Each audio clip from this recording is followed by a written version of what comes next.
Coucou tout le monde et bienvenue pour un nouveau top 15 perso. Ça faisait assez longtemps, ça me manquait un petit peu de faire ça. De revenir donc sur 15 choses qui me plaisent le plus ou qui me plaisent le moins sur tel ou tel sujet. Et j'avais hésité entre un top 15 perso un peu négatif, mais je me suis dit tiens, après tout ce temps, après ces 4-5 mois sans top 15 perso, allez, on va faire un truc un petit peu positif. Et il y a un truc, je me suis rendu compte, que j'ai pas fait souvent, c'est parler des chaînes YouTube qui me plaisent le plus. Parce que j'avoue, une bonne partie des chaînes que je suis sont assez populaires, connues, et c'est clairement pas moi qui leur fera de la pub particulièrement avec le nombre d'abonnés que j'ai. Ah, il y en a quelques-unes qui n'ont pas beaucoup de vues, qui font partie de mes abonnements si vous voulez savoir, dont j'ai un peu parlé, mais en dehors de ça, j'avoue que je ne suis pas non plus énormément de chaînes. Et ouais, les chaînes que j'aime suivre, eh ben, elles sont assez populaires. Pas les plus populaires non plus, hein. Il y en a certaines chaînes populaires que je suis pas, comme Squeezie ou d'autres, pas mon truc. Hein. Mais bon, voilà, j'ai des goûts assez mainstream, dirait-on, plutôt grand public. Hein. Enfin, entre guillemets, à nouveau, oui, je suis pas non plus le plus populaire, mais j'ai un peu le cran en dessous, dirait-on. Ce qui fait que ouais, je voyais pas trop l'intérêt de revenir précisément sur les youtubeurs que je suis en règle générale, parce que énormément de gens en parlent déjà et j'aurais pas l'impression d'apporter grand chose. Cela dit, je trouve quand même intéressant de parler des chaînes, des vidéos surtout en particulier, qui m'ont particulièrement pris, qui m'ont particulièrement fait ressentir quelque chose, fait rire, fait réfléchir, etc. Et que je trouve vraiment incontournable à mon niveau. Vraiment, et que je garderai toujours en tête par rapport à donc ces créateurs que j'ai suivis et qui ont fait un peu modeler ma façon de voir les choses, entre guillemets. Ma façon d'aborder une critique, d'aborder l'humour, de réfléchir sur certains détails, de comment entamer une réflexion, tout simplement, de comment entamer une création vidéoludique. Pour moi, ces vidéos-là restent vraiment gravées en moi comme des incontournables. Et il y en a largement plus de 15, hein, il y a largement plus de 15 youtubeurs qui valent la peine d'être vus pour moi. Et parmi les 15 que je vais choisir, je me suis déjà fixé une règle, une vidéo par vidéaste. Voilà, hein, je ne vais pas faire plusieurs vidéos du joueur du grenier, du nostalgia critique, etc. Hein, je compte bien entendu les youtubeurs français comme américains. Faut vous y attendre, hein, il va y avoir pas mal de vidéos américaines dans cette liste. Et ouais quoi, j'ai fait une liste de 15 avec pas mal de mentions honorables, de chaînes que je vais citer rapidement, histoire de dire que voilà, je les suis, j'aime bien ce qu'ils font. Leur contenu n'est pas tout à fait tombé dans le top 15, mais ça ne veut pas dire pour autant que je n'ai pas d'estime pour eux. Donc dans l'ordre de ce que j'ai écrit déjà, l'ermite moderne, j'en ai déjà parlé rapidement, l'ermite moderne, j'aime moitié de ce qu'il fait, ça dépend des sujets qu'il aborde. Et voilà, il a fait des vidéos très sympathiques. Je pense que ma préférée de lui, la plus marrante, la plus complète, c'est celle sur Bernard Minet. Énormément de chaînes de séries abrégées et qui sont là-dedans. Team 4Star est la plus connue avec son DBZ Abridged, Dragon Ball Z Abridged. Mais elle a aussi fait une version abrégée de Final Fantasy VII, bien entendu Little Kuribo avec sa version abrégée de Yu-Gi-Oh! Sans compter State Alchemist avec sa version abrégée des Chevaliers du Zodiac en français quand même, hein, parce qu'il a fait quand même une excellente série, et je ne compte que celle-là, mais je pourrais limite faire un top 15 de toutes les séries abrégées que j'ai suivies et qui me plaisent. Il y en a beaucoup.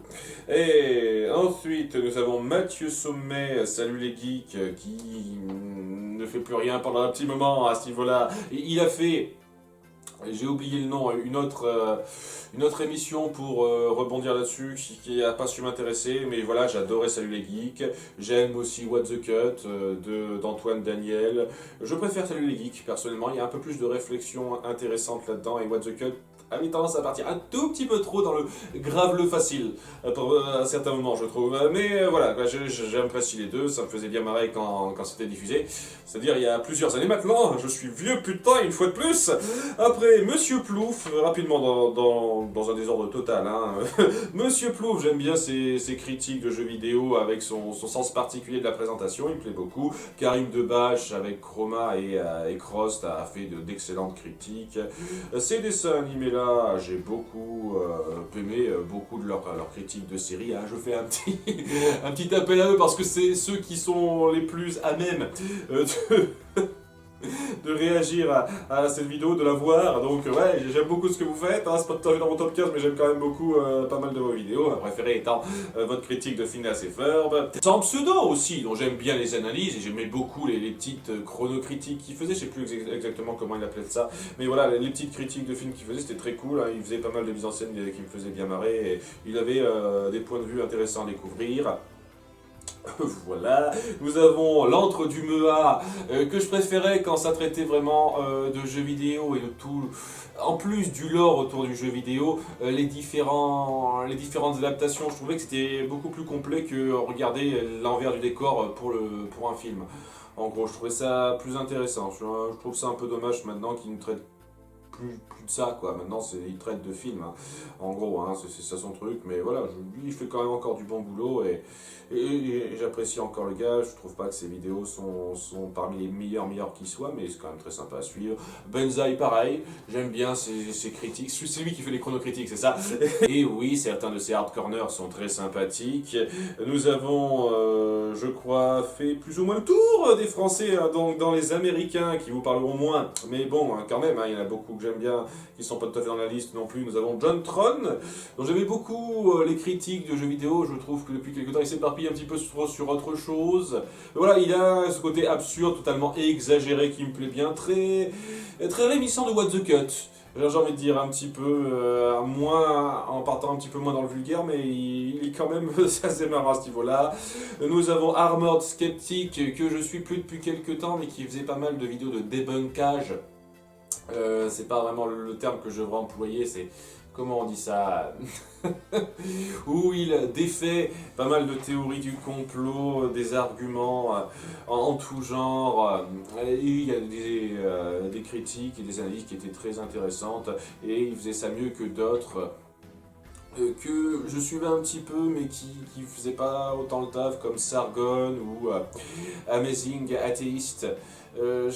J'apprécie leurs vidéos un petit peu de temps en temps, mais ils n'ont pas autant de poids. Et bon, j'avoue que depuis pas mal d'années maintenant, les vidéos des sceptiques, hein, si j'ose dire, qui reprennent un petit peu contre-argument de ce genre de théorie-là, je les suis moyen. Parce que j'ai l'impression qu'on a fait le tour en fait, c'est un peu ça le truc. Mais j'ai toujours beaucoup d'estime pour ses vidéos à lui. Markiplier, qui est donc un youtubeur assez connu pour ses let's play. J'adore les let's play qu'il fait. C'est difficile de pointer un let's play en particulier qui m'a marqué, mais ouais, il a fait pas mal de let's play qui me plaisent bien. Et je préfère quand il traite de jeux qui ne sont pas en FPS. Je sais pas, j'ai du mal avec les jeux FPS, il rend moins le truc.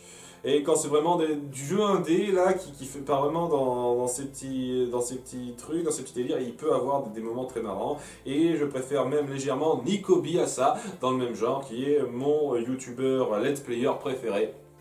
Vous connaissez sans doute pas, à nouveau, hein, c'est de l'américain, donc... Mais voilà, j'aime beaucoup les délires qu'il a inventés au fur et à mesure, tout ce lore qui s'est créé avec sa personnalité, les différentes voix qu'il prend, parce que c'est quelqu'un qui adore jouer avec les différentes voix, et qu'il se crée pour camper les personnages dans ses let's play, et il fait vraiment un travail super recherché sur le montage, et c'est ça qui, je pense, rend les meilleurs youtubeurs let's players, ceux qui bossent vraiment sur leur montage pour rendre ça dynamique et fun. Et voilà, Nicobi, Markiplier sont deux youtubeurs qui font très bien le café à ce niveau-là. C'est mes préférés dans le genre. J'ai essayé quelques autres qui passent plus ou moins bien. PewDiePie, je sais pas, je suis jamais arrivé à être pris dedans par exemple. Mais voilà, hein, donc... Voilà une liste non exhaustive de ce qui n'est pas tombé dans mon top 15 et qui fait quand même partie des vidéastes YouTube que je suis un petit peu, ou suivez un petit peu malheureusement pour certains. Vous allez voir qu'il y a quelques cas, même dans le top 15, Il y a certains vidéastes qui ont un peu arrêté de me plaire. Et on commence tout de suite ce top 15 de mes vidéos YouTube préférées.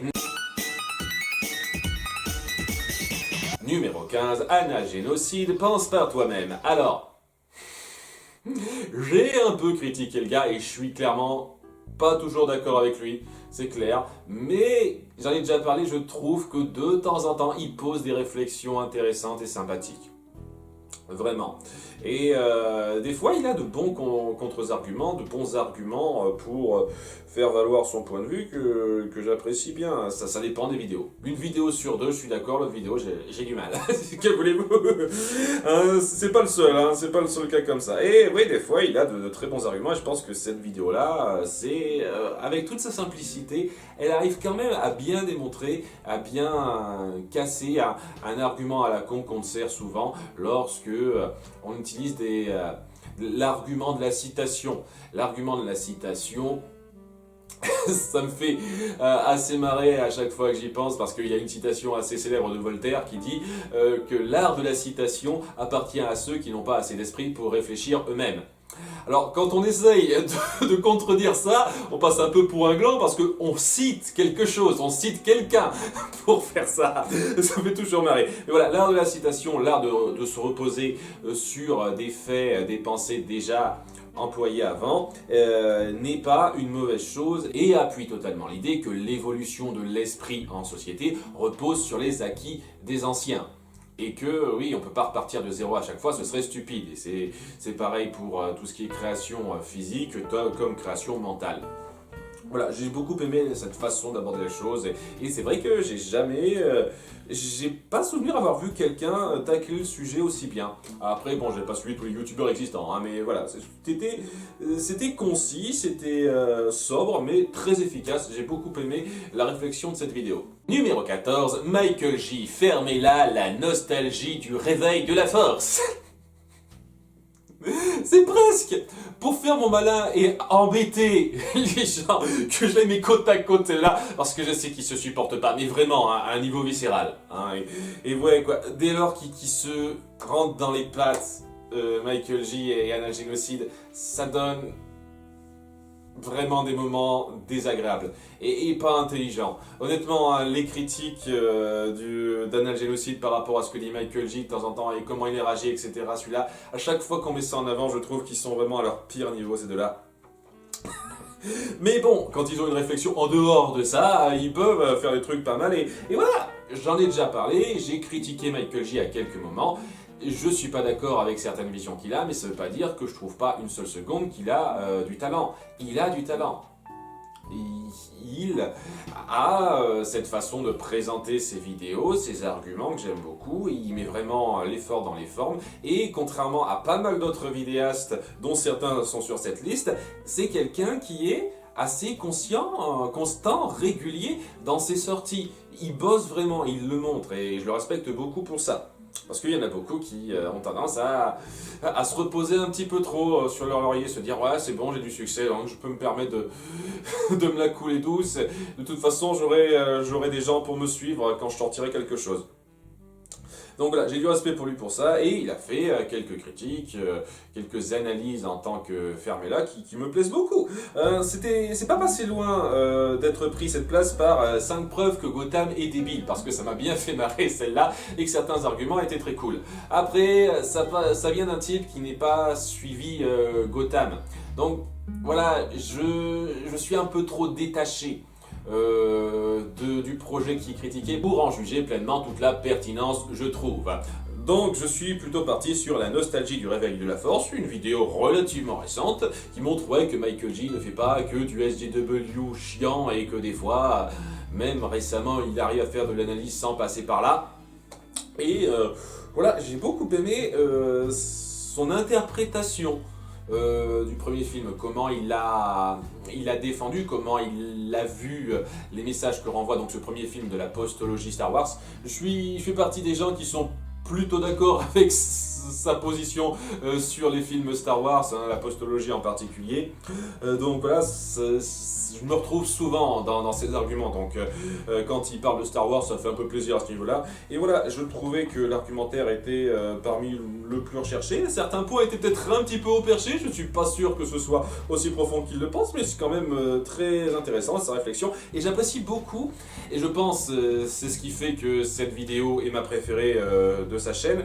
La note de fin, où en dépit des intentions qu'on peut voir dans un film, ça change rien au fait qu'il y a tout un élément marketing de communication autour qui se ressent chez les gens, qui n'a pas été aidé par ça et qui a été bien renvoyé par le personnage qui jouait face à lui. J'ai beaucoup aimé cette note de fin assez forte qu'il a renvoyée à ce niveau-là. Je trouvais que c'était bien mis en scène, l'argumentaire d'un côté comme de l'autre était très sympathique, j'ai beaucoup aimé ça. Numéro 13, le fossoyeur de film, Della Morte, Della Mort. Alors, j'aime beaucoup la recherche analytique du fossoyeur de film, parce que là on peut vraiment parler d'analyse à fond dans ses vidéos, et il fait pas mal de critiques, il a fait pas mal de vidéos qui étaient super intéressantes sur le cinéma pour comprendre un petit peu les codes du cinéma et comprendre un petit peu une vision qu'on peut ressentir dans un film d'auteur. Hein, sachant que certains films sont moyennement d'auteur par moment, mais la quasi-totalité des films qu'il traite sont des films d'auteur. J'apprécie aussi beaucoup sa tendance à mettre en place tout un lore autour de son personnage, avec énormément de nouveaux personnages qui réapparaissent, notamment son père dans cette critique, joué quand même par un acteur de renom, hein. Ouais, il est pas allé chercher n'importe où celui-là, hein, donc waouh. Il y a un échange qui est très fort entre notre personnage et son père dans cette vidéo par rapport au film Della Morte Della Mort, qui correspond totalement à son type de film, au type de film qu'il a envie de traiter. Et on sent que c'était vraiment un épisode très spécial, lorsque vraiment il mettait en avant ce qui marchait dans ce film, et lorsqu'on mettait en avant les arguments du père, sans les rabaisser, vraiment, en disant que ouais, quoi, au bout du compte, il y a quand même une question d'interprétation derrière qui dépendra de la personne, et que voilà, il n'y a pas une vision totalement 100% objective de comment doit être perçu un film, quelles que soient les grandes valeurs qu'on puisse y voir. C'est quelque chose qui me plaît beaucoup dans cette critique, dans l'échange qu'il y a entre le fossoyeur et son père. Hein, pas mal de critiques, pas mal de petits détails aussi étaient très drôles. Hein. Voilà, hein, le fossoyeur de film a quand même le chic pour faire de la bonne comédie, du bon tac au tac, hein, ça passe nickel. C'est son meilleur exemple pour moi. La vidéo qui sublime le plus la méthode très forte et très efficace du fossoyeur de film. Numéro 12, Linkara, The Avengers 200. Alors, vous connaissez peut-être pas Linkara, je vous fais un topo rapide. C'est quelqu'un qui est spécialisé dans la critique de comics. Voilà, de comics en tout genre, hein. En règle générale, c'est souvent lié à DC ou Marvel, hein, c'est les plus connus, mais il part souvent dans d'autres cas. Et oui, plus ça va, plus il se diversifie dans ses créations, dans ce qu'il tacle. Hein, sachant qu'il a créé lui aussi tout un lore autour de son personnage, qui peut être sympa par moments, des fois c'est cool, des fois ça l'est un peu moins. J'apprécie un petit peu le fil rouge, l'histoire qu'il a créée autour de son personnage et tout ce qu'il met en avant. Il y a des gens qui parlent un petit peu d'égocentrisme. Je veux dire, il faut avoir un peu d'égocentrisme lorsqu'on veut créer des vidéos sur soi-même, où on met en avant sa prise de position, etc.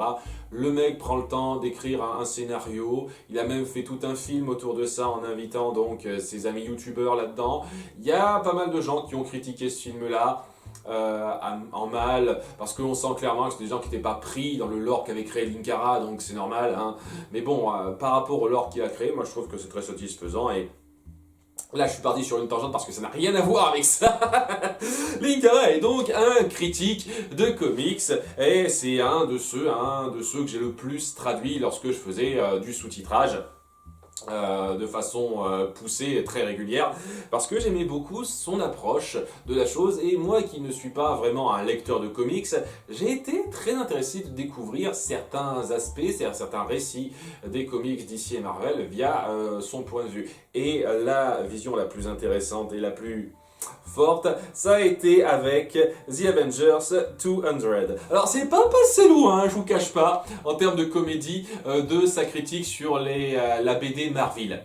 Parce que voilà, il y a eu une BD parodique au début de Marvel qui s'appelait Marvel, et qui ne faisait que tomber de plus en plus bas à chaque fois, et c'était un délire de le voir traité tome après tome. Mais je sais pas, dans l'absolu, si je devais vraiment partir sur ce qui à la fois est très marrant en termes de réaction du personnage et en termes de critique aussi intéressant en termes de critique et de ce que signifie ci et ça, c'est sans doute celle-là, The Avengers 200, le 200e volet sur les Avengers. Sorti bien avant les films du MCU, faut bien comprendre ça. Il y a eu toute une saga des Avengers bien avant la saga sur grand écran.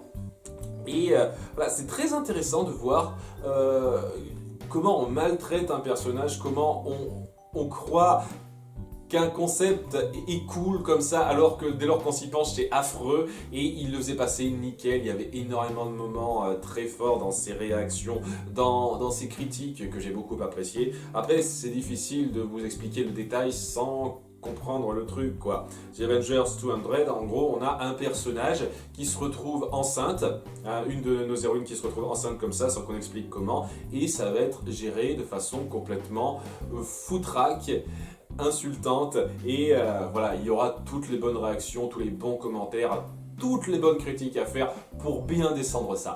C'est ma critique préférée de Linkara, et voilà, je suis moins fréquemment ces vidéos, moins assidûment, mais je compte un de ces quatre rattraper mon retard parce que j'ai toujours pas mal de respect pour le gars. Numéro 11, Saven, Vaik, objectivité et subjectivité. Alors c'est quelqu'un que j'ai découvert relativement récemment, je veux dire il y a un an, un truc comme ça, peut-être un an et demi maximum. Quand je dis récemment avec ça me fait me sentir vieux une fois de plus.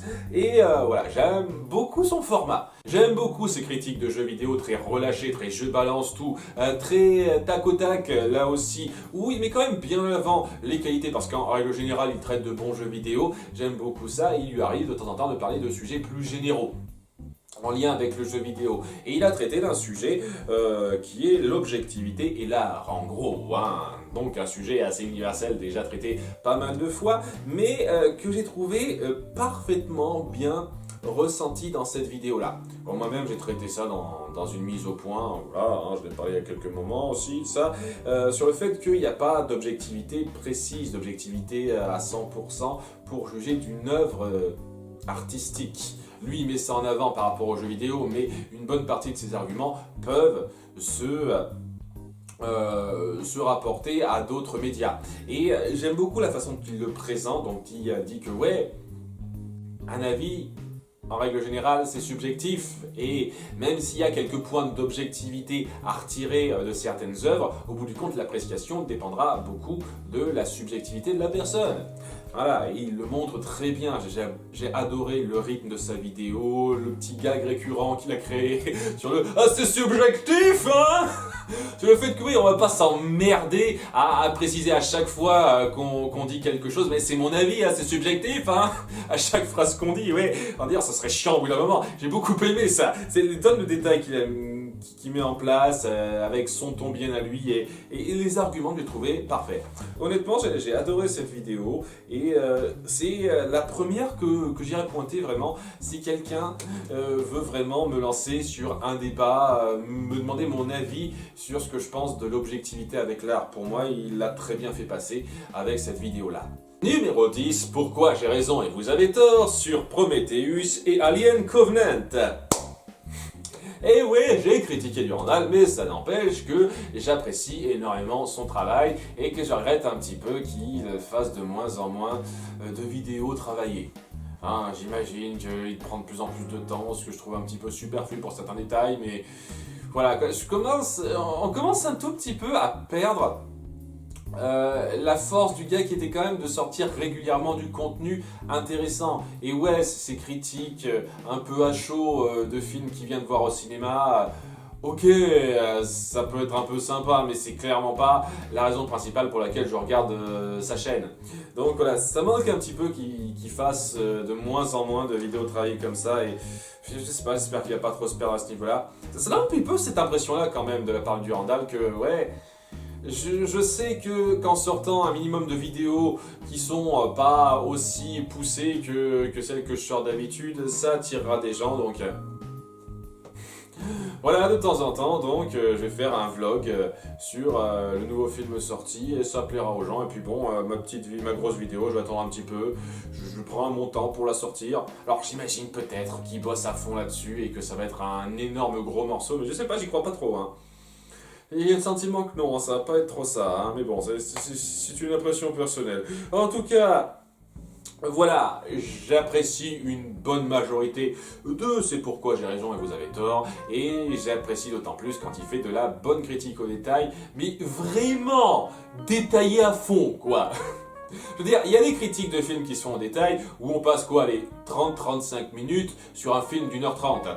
Voilà, ça c'est de la critique au détail qui fait son effet. Lui, il fait une vidéo qui dure à peu près autant de temps que le film. Un peu de choses près, ou alors à la moitié quoi, c'est genre, c'est bien poussé. Et je trouve ça déjà génial avec des films comme Autant en emporte le vent, mais je pense que ceux qui méritent la palme d'or pour moi de sa part, c'est Prometheus et Alien Covenant, où on sent qu'il est vraiment pris dans l'univers, ce qui n'est pas trop mon cas, j'avoue que je suis assez détaché de l'univers d'Alien personnellement, où... Vraiment, il va à fond dans le détail pour bien décortiquer ce qui ne marche pas dans ses films.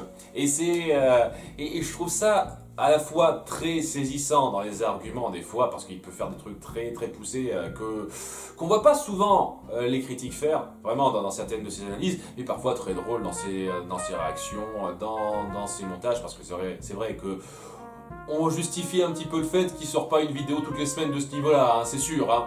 Il fait du boulot de montage qui est excellent. Oui, je pense que c'est ces vidéos critiques les plus percutantes, les plus drôles, les mieux foutues qu'il ait faites, personnellement. Alors bien entendu, on pourrait se centrer sur les Twilight ou d'autres trucs. Hein. Il a fait d'autres critiques que j'aime beaucoup, hein, c'est sûr. Mais pour moi, c'est celles-là qui ont été le plus marquantes et qui représentent le plus son état d'esprit. Voilà, son état d'esprit et son potentiel maximum pour moi. Les Alien, Covenant et Prometheus. Hein, c'est vraiment une petite saga qui se crée avec ça. Donc voilà, c'est pour ça que je les compte en même temps. Numéro 9, Compte à rebours, le chat beauté. J'aime beaucoup Fabien Campaner et Lucie Card. Voilà, ils ont leur chaîne attitrée avec On va faire court, La séance infuse. Toutes les émissions qu'il y a, il n'y a rien acheté. Aucune vidéo n'est fade ou oubliable. Toutes sont intéressantes, donnent le sourire, un peu travaillées. Elles donnent vraiment la pêche, ces vidéos-là, et j'apprécie beaucoup le travail de recherche qui est fait parce que on sent à côté que, en plus de l'analyse de film, il y a une recherche historique de contexte. Parce que voilà, il me semble que Fabien Campaner, lui, c'est plutôt le cinéphile du groupe, et Lucie Card, c'est un peu l'historienne, celle qui connaît un petit peu le lore derrière tout ça, hein, qu'on me reprenne si je me trompe, hein, il me semble que c'est un petit peu ça. Et voilà, je pense que la série de vidéos qui me plaît le plus, c'est pas les On va faire court, même si j'aime beaucoup tout l'univers qui a été créé là-dessus, hein, j'adore les vidéos on va faire court, mais les comptes à rebours sont ceux qui m'ont le plus plu, parce que ça revenait vraiment dans le détail sur toutes ces légendes, tous ces contes qu'on connaît bien et leurs adaptations. Ils en ont fait 3 jusqu'à présent, malheureusement pas beaucoup, et ça connaît pas un succès énorme malheureusement, donc j'imagine que c'est pour ça qu'ils font pas énormément de vidéos régulièrement ces derniers temps, parce qu'ils rencontrent pas un succès mirobolant. Malheureusement, ils le méritent, hein, vraiment, hein, c'est une chaîne qui mérite clairement un grand succès pour moi. Et il y en a préféré dans tout cela, c'est le compte à rebours sur le chat beauté, où on fait vraiment l'analyse du conte, de ce qu'il signifie, de comment ça a été repris dans les différentes adaptations qu'on a eues, et il y a énormément de rapports entre les deux personnages, de dialogue, de réaction à ces différentes adaptations, parce que vraiment, c'est vraiment dans tout genre, qui m'ont énormément plu. C'était super bon de voir ça, et ouais, c'est difficile de dire ce qui fait que je préfère ça à, je sais pas, celui sur Blanche-Neige, par exemple, mais je pense que ouais, ça vient tout simplement du fait qu'il y avait un tout petit peu plus de matériel pour rendre ça divertissant. voilà, il y avait un peu plus de films différents et notables dans leur ton et de matériel pour que nos personnages y réagissent. Ça fait que ça m'a bien plu et j'ai découvert beaucoup de films et pas mal de choses sur le chaboté grâce à ça. Donc voilà, une vidéo informative et divertissante qui marche très bien et ouais, qui représente tout le travail et l'imagination, le talent qu'il y a derrière ces deux personnes-là qui font un boulot d'enfer et je suis vraiment déçu qu'il n'ait pas autant décollé parce qu'il le mérite vraiment une fois de plus. Numéro 8, non mais t'as vu ce que t'écoutes, Madame Pavoshko. J'en ai parlé rapidement, fut un temps, alors j'ai critiqué Link the Sun à 2-3 moments, parce que des fois je trouve qu'il prend quelques raccourcis et que c'est pas forcément le meilleur à faire, mais je reste quand même assez fan de son œuvre et j'ai suivi toutes ses vidéos importantes.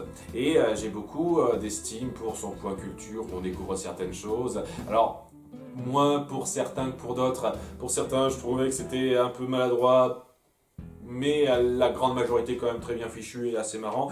Mais je pense que je préfère un petit peu, sinon mais t'as vu ce que t'écoutes, sur les réactions aux paroles d'une chanson, ce qui, j'avoue, n'est pas si fréquent que ça, ou alors j'ai pas suivi les meilleures chaînes pour ça, c'est pas impossible. Et comment il arrive à trouver du matériel pour faire les gags. Les mises en scène des gags sont parfaites, les jeux qu'il a réussi à trouver avec ses frères sont très bons et ne tombent pas dans ce qui arrive de temps en temps à être un petit peu lourd ou un petit peu trop pétiré. Des fois, certains de leurs sketchs sont un peu comme ça. Là, c'est parfait, c'est le parfait équilibre entre le gag qui s'étend pile poil le temps qu'il faut et la critique des paroles et surtout la réaction par rapport à ce que ça renvoie. Je pense que la raison pour laquelle c'est ma critique préférée de Link the Sun, c'est que ça renvoie tellement cette chanson un message très très négatif à la nouvelle génération. Comme quoi, rien à foutre de l'autorité, de l'enseignement, foutons le bordel. Et l'idée c'est d'y réagir en disant ouais, t'as eu du succès, tu veux le montrer et devenir un exemple pour les jeunes, fais-le d'une meilleure façon que ça. Et je trouve que ces réactions dans les différents points qui sont soulevés dans la chanson et comment il met ça en avant, j'ai trouvé ça très intelligent, je le rejoignais totalement du début à la fin et la façon dont il concluait sa vidéo était parfaite à ce niveau-là. Sur le fait de grandir un petit peu. J'ai trouvé ça très bon. Et vraiment, sa meilleure analyse pour moi. Numéro 7, Lindsay Ellis, la fois où Disney a refait La Belle et la Bête. Alors Lindsay Ellis, vous la connaissez peut-être sous le nom de Henchic, fut un temps, puisque voilà, c'était la contrepartie d'une nostalgie critique. Il va tomber plus tard, hein. Ah, bien entendu, vous doutez qu'il est bien passé de nostalgie critique pour moi. Donc Lindsay Ellis, oui. Et donc l'ex-nostalgia chic qui s'est un peu reconverti depuis pas mal d'années en faisant des essais vidéo, de l'analyse plus poussée de films où elle se penche sur les points particuliers qui font qu'un film est réussi, raté, qu'est-ce qui est le plus mis en avant dans un film. Et voilà, j'ai vu quelques-unes de ces critiques, c'est quand même bien fichu, c'est clair et net que c'est plus recherché que ses premières critiques et je trouve que celle qui renvoie le plus ce que je ressens bien pour les remakes Disney, parce que voilà, les critiques sur les remakes Disney, il y en a à l'appel, j'en ai vu des tas et des tas, pour bien me conforter dans le fait que c'est de la merde, il n'y a pas que moi qui pense ça. C'est cette critique-là qui renvoie le plus les arguments qui me parlent bien, qui me confortent le plus. Parce que voilà, c'est recherché, c'est bien fichu, c'est organisé en étapes où on met en place comment on en arrive là, comment a évolué le studio Disney pour arriver à faire des remakes dernièrement. Et ce qui fait que les changements, l'approche de ce film ne marche pas. voilà, est faite et pensée pour plaire à un public chipoteur emmerdeur et que ça casse totalement l'aspect un peu féerique, légèrement féerique que le film original veut renvoyer. Et voilà, il y a là exactement les bons arguments pour ça. Elle a même une petite catchphrase pour bien appuyer les changements, ce que ces changements lui font ressentir. Thanks, I hate it. Merci, je déteste. Tout ça, j'adore le truc. Et si vous voulez voir cette vidéo en français, j'aimerais vous signaler que j'ai fait des sous-titres. Hein, c'est moi qui ai fait les sous-titres VOSTFR de cette vidéo, donc vous pouvez, hein, les sous-titres français sont disponibles pour cette vidéo. Donc n'hésitez pas. Hein. Et d'ailleurs, il me semble qu'il n'y a pas que moi qui ai fait des sous-titres français pour ces vidéos. Il y a d'autres de ces vidéos et ceux qui sont sous-titrés en français. Donc n'hésitez pas à y jeter un œil. C'est de l'analyse qui est quand même pas mal quand on s'y penche. Et pour moi, cette analyse-là, c'est la meilleure qu'elle ait faite de ce que j'ai vu. Numéro 6, You Movie Sucks, Old Boy. Alors, You Movie Sucks, vous connaissez peut-être pas. Le gars s'appelle Adam, je sais plus quoi. C'est Adam, son nom, hein, on va garder ça comme ça. Qui a... le ton beaucoup plus cynique que moi. Vous trouvez que je suis un peu vache et dur, lui c'est un gros niveau dessus. Et j'adore sa façon de voir les choses. Et j'adore certaines approches qu'il a, même si je ne suis pas toujours d'accord avec lui. Hein. Il y a des films qu'il n'aime pas ou des films qu'il aime qui pour moi, je ne pense pas la même chose évidemment. Mais j'adore son approche consciencieuse de pas mal de ses critiques, surtout dernièrement, où il bosse à fond pour bien mettre en avant les arguments qu'il a à dire pour défendre et surtout, la plupart du temps, démolir un film qui mérite d'être démoli. Et voilà, dernièrement, on a eu toute une rétrospective sur la série Le Roi Léo, dont on accuse le Roi Lion de plagier, ce qui est une grosse connerie. Voilà, déjà pour moi c'était un petit peu n'importe quoi de te balancer ça avec des trucs à peine survolés dans des petites vidéos comparatives. Lui il va à fond dans le détail, il a vu tout ce qui a été fait autour de Kimba the White Lion, ou le Roi Léo chez nous donc, pour bien décrier totalement chaque argument en faveur du « Oh, le Roi Lion a totalement plagié ça !» Alors que non. C'est peut-être vaguement inspiré sur quelques points, mais ça n'a absolument rien à plagiat. Et ouais, en même temps, on a la critique de la série, c'est quand même super bien fait. Je suis penché à fond là-dessus, mais ça montre tout le travail qui a été fait là-dedans. Et il a fait exactement pareil avec Old Boy, le remake qui a été fait par Spike Lee, qui était, d'après ce que j'en ai vu, donc pas génial. J'avoue que je me suis plus intéressé au film original avec sa critique, parce que sa critique est très intéressante dans le sens où c'est une critique comparative.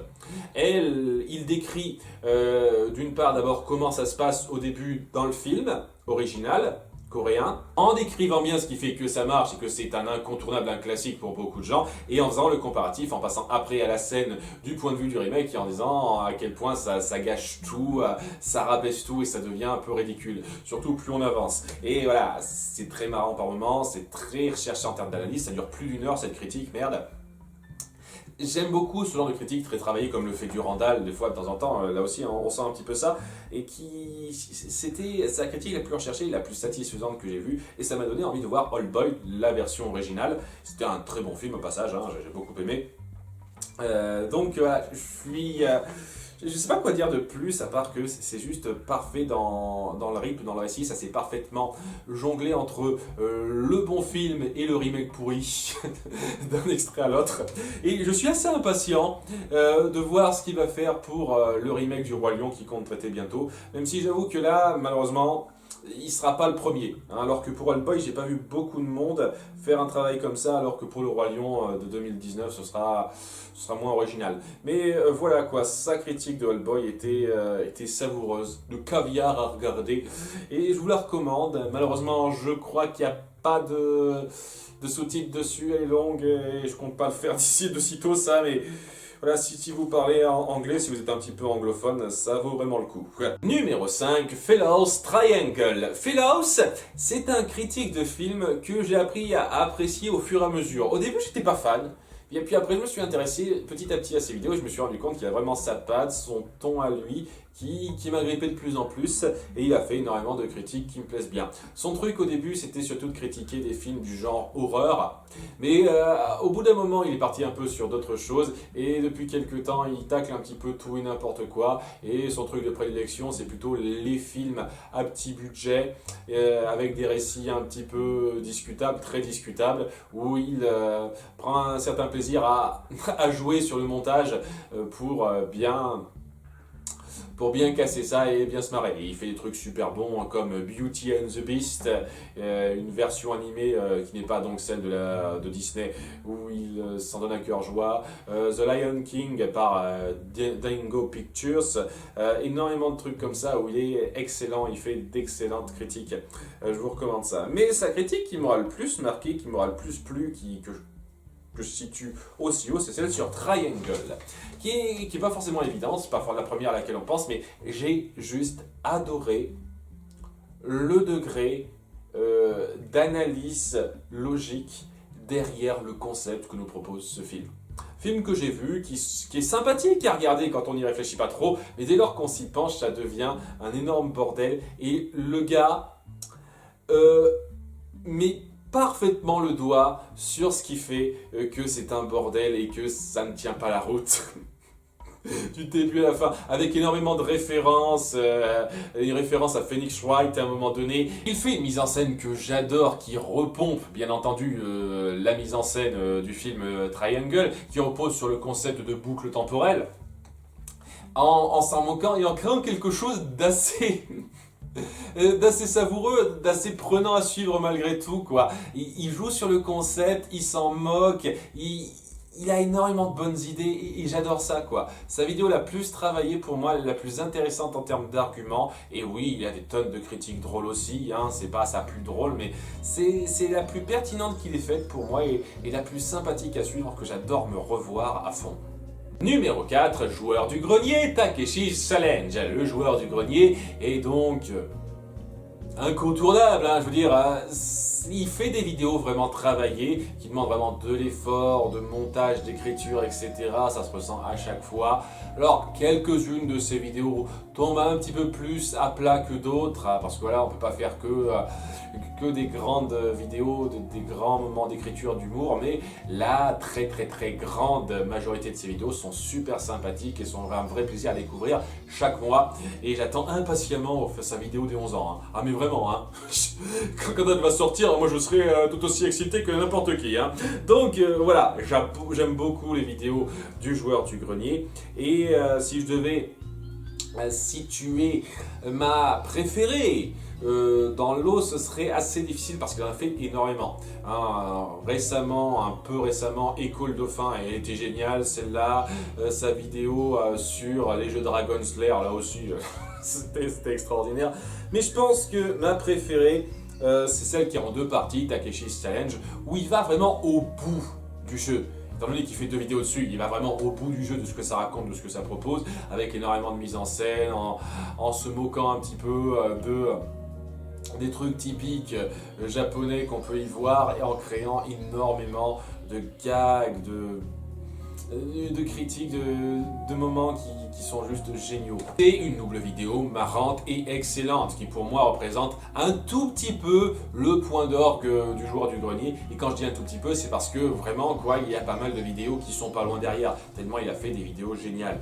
Donc voilà, un joueur du grenier, je suis un de ses fans, je suis toujours son travail et ça me fait toujours quelque chose de voir ses dernières sorties, quoi. C'est quelqu'un que je loupe jamais. Numéro 3, Spoonie, Final Fantasy X et X-2. Alors, avec une certaine maussaderie que j'évoque le personnage, parce que Spoonie, ça fait plusieurs années qu'il ne fait plus rien. Enfin, il fait de temps en temps des live streams pourris, sans intérêt, mais en règle générale, il se fait des lustres qu'il ne fait plus rien et il se laisse aller et s'il tombait dans une certaine dépression, le gars, je sais même pas comment il va dernièrement. Mais voilà quoi, j'ai un peu envie de dire qu'il n'a que lui-même à qui s'en prendre. Parce qu'il avait des tas de moyens de remonter, de se remettre sur pied et de se relancer dans les critiques qu'il faisait pour redevenir la personne que les gens adoraient avant. Et non, il l'a pas fait. Donc, ça, je vous cache pas que voilà, ça mérite pas mal quoi, de voir quelqu'un tomber si bas. Pourtant, lorsqu'il était à son meilleur niveau, au sommet de sa forme, ce gars-là était mon deuxième youtubeur préféré. Vraiment, hein, derrière le NC, de pas beaucoup derrière le NC, hein, tellement j'adorais ce qu'il faisait. J'adorais ses critiques de jeux vidéo au détail, oui, se centrer des fois sur des petits éléments à la con auxquels on penserait pas, où il amène une réflexion qui est parfois un peu saugrenue, mais des fois pas mal recherchée. C'est quelqu'un qui a une personnalité, qui a vraiment un rythme dans son montage lorsqu'il prend la peine de faire du montage, et qui avait vraiment une force dans ses critiques qui le mettait vraiment à part de n'importe qui, quoi. C'était pas un AVGN, ça n'avait rien à voir avec l'AVGN. C'était son propre personnage, c'était Spoony, quoi. Spoony qui faisait des critiques bien à lui, avec son ton à lui, de jeux vidéo et de films au bout d'un moment. C'est pas les critiques que je préfère quand il critique les jeux vidéo. Et une chose pour laquelle j'avais toujours eu du respect pour lui, même maintenant j'ai encore du respect malgré tout ce qu'il a fait, pas fait plutôt dira-t-on, c'est le fait d'avoir osé s'attaquer à des longues sagas. Il s'est attaqué à Ultima par exemple, il s'est attaqué à d'autres petits trucs, il s'est surtout attaqué au jeu Final Fantasy, qui pour lui était un peu discutable, hein, bien sûr, hein, il ne s'est pas attaqué au bon jeu Final Fantasy. Il a commencé avec Final Fantasy VIII, Final Fantasy X, Final Fantasy X-2 et Final Fantasy XIII. Et il aurait dû normalement continuer avec Final Fantasy XIII-2 et Lightning Returns, mais non, hein, il ne l'a pas fait parce que voilà, il a décidé de lâcher les dés. Tant pis, une fois de plus. Mais voilà, le moment de gloire pour moi, pour lui, c'était Final Fantasy X et X-2, où les réactions, le timing était excellent et où moi qui aime beaucoup ces jeux-là, j'étais quand même grandement pris par ses critiques et sa façon de voir le monde, sa façon d'avoir des choses à redire là-dedans, quoi. Il savait être très drôle, bien organisé pour bien parler de différents sujets. J'ai juste adoré ça, quoi. J'adore l'idée même de tacler quelque chose d'aussi long sur plusieurs vidéos, parce que je ne vois quasiment personne faire ça. S'il y a bien un truc que je regrette, c'est qu'il n'y ait pas de critique de cette trempe qui ose tacler des grands jeux vidéo qui ont donc un scénario très fourni, un gameplay qui est vraiment en plusieurs couches, tout ça, qui oserait vraiment tacler ça dans le détail sur plusieurs vidéos pour faire quelque chose, vraiment une saga en elle-même autour de ça.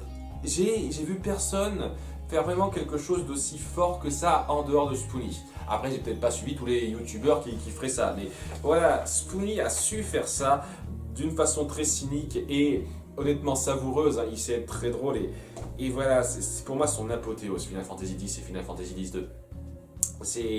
C'était un vrai régal à suivre. Et ouais, chaque fois que je me remémore un petit peu ces vidéos-là, ça me fait me souvenir que ouais, le gars a totalement lâché l'affaire et complètement lâché ce qui faisait son succès, c'est-à-dire la création tout simplement. Mais je garderai toujours un souvenir assez fort de ces grands moments, quoi, de ces grandes critiques qui pour moi resteront des incontournables, même 10 ans, même 20 ans après. Numéro 2, Some Jerk with a Camera, Escape from Tomorrow, avec mon bon accent qui va bien une fois de plus. Donc voilà, Some Jerk with a Camera, ou Tony Goldmark comme il s'appelle vraiment, c'est quelqu'un qui aime traiter de sujets Disney, surtout autour des parcs à thème Disney, des parcs d'attractions Disney. Il lui arrive de critiquer des attractions, ce qui est assez original, j'avoue que je ne vois pas grand monde faire ça. Et donc, il bosse énormément sur ses vidéos parce qu'il se rend aux différents endroits, il tourne à différents coins, il fait des mises en scène recherchées, il essaye très souvent de mettre en avant d'autres personnages que lui pour ses critiques. Et c'est un peu le problème du fait que, à cause de ça, il sort des vidéos beaucoup moins régulièrement que d'autres. Faut reconnaître, ça pose un petit peu un problème ça, et au bout d'un moment, à cause du fait qu'il n'a pas connu un succès gigantesque alors qu'il l'aurait mérité lui aussi, hein, ça fait partie des cas où il aurait mérité d'avoir plus de succès, et il a fait de moins en moins de vidéos, il est parti sur des cas un peu plus simples. moins fort, où c'était moins des critiques, etc. Et c'est dommage. Après bon, c'est pas pour dire que je trouve que toutes ces vidéos, même quand elles sont bien travaillées, sont les meilleures, parce que voilà, je m'en fous un petit peu des parcs d'attractions Disney, je vous cache pas. Donc quand il fait la critique de, je sais pas, It's a Small World, l'attraction Disney, je me dis, c'est bien. Il y a pas mal de moments sympas, mais bon, je m'en fous un petit peu de l'attraction, quoi, vous voyez. Par contre, quand il fait critique des œuvres qui sont un peu rattachées à ça, quand c'est des films en règle générale, je trouve que c'est excellent parce qu'il va à fond dans le détail et ses mises en scène sont juste parfaites. Juste parfaite. En termes de création, il a fait certaines des critiques les plus fun qui soient, ne serait-ce que sa critique du manoir hanté, les 999 fantômes, où il avait deux guests, où il faisait pas mal de critiques, de réactions très fortes et même d'analyses un petit peu sympathiques autour de ça. C'était très bon, mais son chef-d'œuvre, son œuvre phare pour moi, c'est de loin sa critique de Escape from Tomorrow. Escape from Tomorrow, c'est un film qui a été tourné donc de façon plus ou moins illégale dans un parc Disney, dans plusieurs parcs Disney, où il mettait en place un truc cynique contre le consumérisme, tout ça. Le réalisateur, on sentait clairement la prétention qu'il y avait derrière son œuvre, qui n'avait pas beaucoup de sens et qui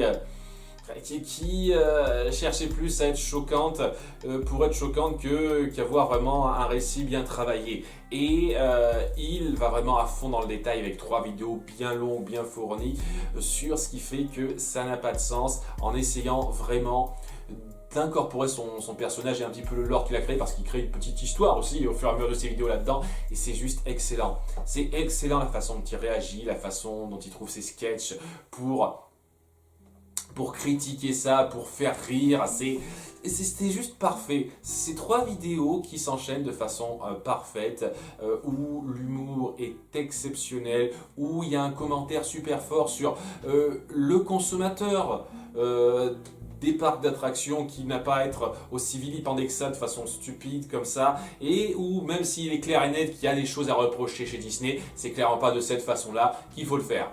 Et il le fait passer avec tellement de force, avec énormément de bons commentaires là-dedans, et avec des sketchs, des blagues qui tombent parfaitement au tac là-dedans. J'ai adoré ça.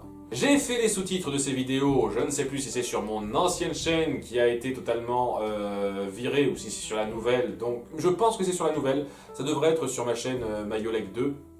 Compte de rechange, où normalement vous devriez avoir accès aux versions VOSTFR de ces vidéos-là, et je vous les recommande chaudement, ça vaut largement le détour, et c'est pour moi l'apothéose de ce qu'on peut faire en termes de critique travaillée, poussée, où honnêtement, on peut même pas venir avec ses gros sabots dire hey, tu peux faire mieux, quand la personne fait clairement mieux en termes de mise en scène et de récit à côté. Et pour terminer, numéro 1, le Nostalgia Critique, The Review Must Go On. J'ai longuement hésité sur quelle vidéo de Nostalgia Critique je vais choisir, parce qu'il y en a tellement qui sont bien. Vraiment, et tellement de critiques qui sont très drôles déjà comme The Room, mais il y a aussi des critiques qui font un peu de la réflexion derrière, qui donnent des petits messages, des petites morales qui me plaisent bien lorsqu'il fait ses vidéos spéciales Noël. Au bout d'un moment, à la fin, il a vraiment fait de la mise en scène pour mettre un message et être un petit peu émotionnel, et des fois c'était bon. Des fois c'était un peu recherché, c'était pas bêtement, rien du tout. Il y avait quelque chose de sincère et de franc là-dedans qui me plaisait beaucoup. Il y a des fois, il taclait des thèmes et il faisait passer des messages autour de ça qui passaient très bien, ou critiquer vraiment une façon de penser qui était un peu dommageable, ne serait-ce qu'avec sa critique de Patch Adams, ou Dr Patch en français chez nous, un film que j'ai découvert en ne connaissant clairement pas le Dr Patch Adams avant, donc la première fois que j'ai vu, j'étais plutôt content, plutôt touché, mais après avoir vu sa critique, c'est une de ces rares personnes à m'avoir fait changer d'avis, parce que c'était une représentation totalement insultante de ce que représentait le vrai Patch Adams, au point où, c'était un film très discutable et critiquable à de nombreux niveaux, et c'était difficile pour moi de vraiment l'aimer après ça. L'ENC avait vraiment pointé quelque chose de très fort, de très pertinent là-dedans, qui me plaisait beaucoup. Et c'est pour citer que cela, mais je peux en citer des tas et des tas. Des tas et des tas de vidéos du UNC qui m'ont plu. Alors c'est clair et net qu'il a ses hauts et ses bas. Certaines critiques sont moins bonnes que d'autres, moins mémorables. Des fois il se plante un petit peu. Des fois je suis clairement pas d'accord avec son avis. C'est clair et net. Après tout ce temps, c'est normal. C'est normal. Mais en grande majorité, ça reste du bon divertissement bien fait. Et des fois, il lui arrive d'atteindre des hauts sommets. Et donc c'est très difficile de choisir. Mais au bout du compte, quand je me suis penché, il fallait vraiment que je choisisse quelque chose de particulier pour ça. Et honnêtement, pour moi, c'est la meilleure façon de mettre en place un message de changement qu'on ne peut pas suivre jusqu'au bout. C'est celle-là, cette vidéo-là, The Review Must Go On. Alors, je vous fais un petit peu le topo pour ceux qui n'ont pas suivi, hein, parce que, à nouveau, vous n'êtes pas forcément fan du Nostalgia Critique comme moi. Doug Walker, le Nostalgia Critique, donc, s'est dit au bout d'un moment, de plusieurs années, qu'il avait envie de passer à autre chose. Voilà, le NC, j'ai donné, j'ai fait plus de 200 vidéos, ça commence un petit peu à être un peu gros, hein. On va peut-être un peu clore le chapitre et essayer de passer à autre chose. Et donc il a mis ça en scène dans un film spécial avec tous les créateurs de Channel of Sun, parce que fut un temps, c'était quand même supposément la grande entente, mais plus trop maintenant avec les nouveautés que j'ai entendues là-dessus. Mais bon, j'ai vraiment pas envie de me plonger dans ce débat-là. Le fait est quoi, il a mis en place quoi la fin du Nostalgia Critique dans un grand téléfilm spécial sur sa chaîne et c'était vraiment pour passer à autre chose, pour dire au revoir à ce personnage-là et essayer autre chose. Cette autre chose, ça a été Demoril et ça n'a pas connu un grand succès. Voilà, il avait engagé 2 autres acteurs pour l'épauler. Pour faire des mises en scène où il refaisait des films à sa sauce, avec un petit peu son ton, son humour. C'est clair et net que c'était pas aussi bon que le Nostalgia Critique, mais bon, au bout de 5 épisodes comme ça, le succès n'était pas au rendez-vous. Et il s'est dit, Doug Walker, il faut que je remette le Nostalgia Critique en marche. Parce que sans ça, ouais, le succès que j'ai eu, ce que ça m'a permis d'avoir, quoi, cette vie que j'ai, qui me permet de vivre un peu de ma passion, j'ai pas envie de rater ça. Donc il faut que je revienne vers la formule qui marche, vers le Nostalgia Critique. Et voilà, malheureusement, il y a énormément de cas comme ça. De gens qui essayent la nouveauté, qui essayent de ne pas rester enfermés dans le même carcan dans lequel ils sont, parce qu'ils ont envie de sentir une vraie originalité, une hausse de créativité de leur part. Et le fait est que c'est casse-gueule et que ça peut facilement ne pas marcher, comme ça a été le cas avec Demoril et comme c'est le cas avec d'autres cas. Hein, c'est pareil avec, j'en ai parlé rapidement, Mathieu Sommet, il a fait ça et j'attends toujours son retour après le coup. Hein. Mais bon, le fait est que ça n'a pas marché et qu'il fallait retourner sur les planches. Mais comment il allait faire ça? Il allait faire une petite vidéo rapide d'annonce, voilà, ben ça n'a pas marché. J'ai compris, je reviens. Il aurait pu faire ça, mais non, il n'a pas fait ça. Il a fait The Review Must Go On, où il a totalement relié Demoril avec donc la fin du Nostalgia Critique pour remettre ça sur les planches.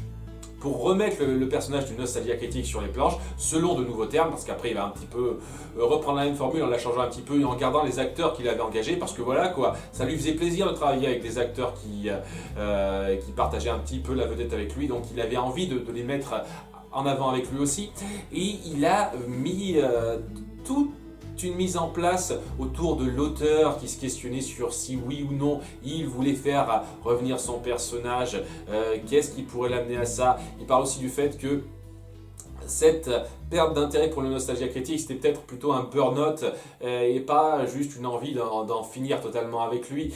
Il y avait vraiment une analyse très intéressante, très personnelle de sa vision des choses là-dedans, de ce qui pourrait l'amener à refaire ça sans concéder bêtement la chose, en disant voilà, je veux qu'on revienne au Nostalgia Critique selon mes propres termes. Ça doit clairement être en grande partie parce qu'il y a besoin que le Nostalgia Critique soit de retour pour que le succès puisse revenir, c'est évident, mais il n'a pas concédé bêtement sans amener ça. Il a voulu imposer un peu ces conditions-là, il a voulu faire en sorte que ce qu'il a mis en place ne signifiait pas rien et c'est ce qu'il a fait en mettant en scène cette vidéo-là, qui est pas exempt de moments très drôles. Il y a l'intervention de Linkara qui me fait bien marrer, il y a vraiment cette approche, cette transition qui est faite entre Demouril et le Nostalgia Critique nouvelle version qui est très intéressante, qui me plaît beaucoup et qui donne vraiment cette impression que le nouveau Nostalgia Critique qu'on aura, et ben ça sera pas tout à fait l'ancien.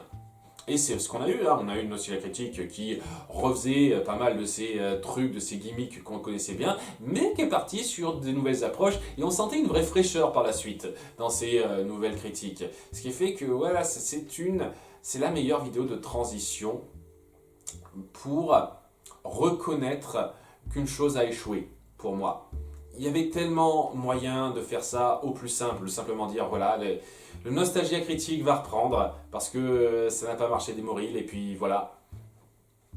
Mais non, il n'a pas fait ça comme ça. Il a voulu jongler là-dessus, il a voulu donner quelque chose qui donne l'impression que c'était pas simplement un abandon. Voilà, je concède. Il est allé plus loin que ça et j'ai énormément d'estime pour cette approche-là. La vidéo qui en ressort est très sympathique à suivre, hein. J'aime beaucoup la regarder de temps en temps et j'apprécie énormément ce qu'elle symbolise, ce qu'elle représente.